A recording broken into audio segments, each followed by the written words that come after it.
And if you, in fact, if you look, come to think of it, wow, I got to look at this myself.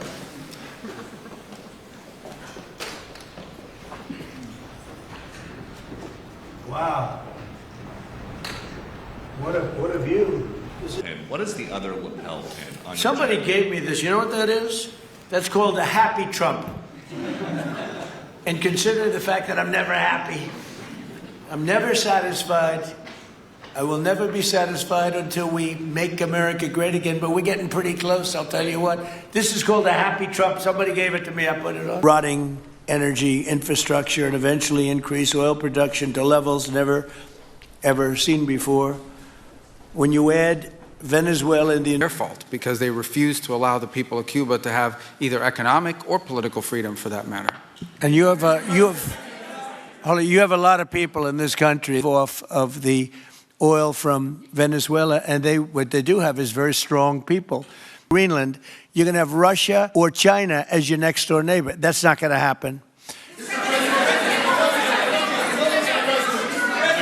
So we're really, if you look at it, we're taking back what was taken from us. They took our oil industry. We built that entire oil industry. Started a long time ago, but they took it and they were very ungracious to this country. So we're going to discuss how these great American companies can help rapidly rebuild Venezuela's dilapidated oil industry and bring millions of barrels of oil production to benefit the United States, the people of Venezuela, and the entire world. There are going to be Americans. I assume they're going to be using a lot of Americans, but they're going to be using a lot of people from Venezuela and other places, I would imagine. But I would think that mostly they'll be using Venezuelan workers. They have a lot of great workers.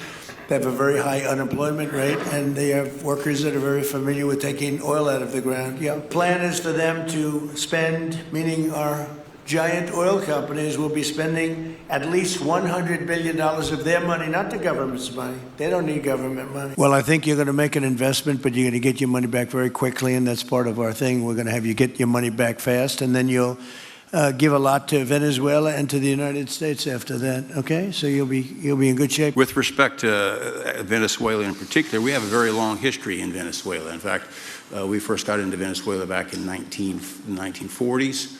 We've had our assets seized there twice, and so you can imagine to re-enter a third time would require some pretty significant changes from what we've historically seen here and what is currently the state.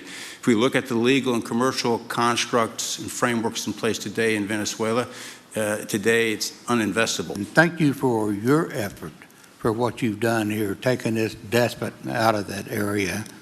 And the world dealt with him way too long.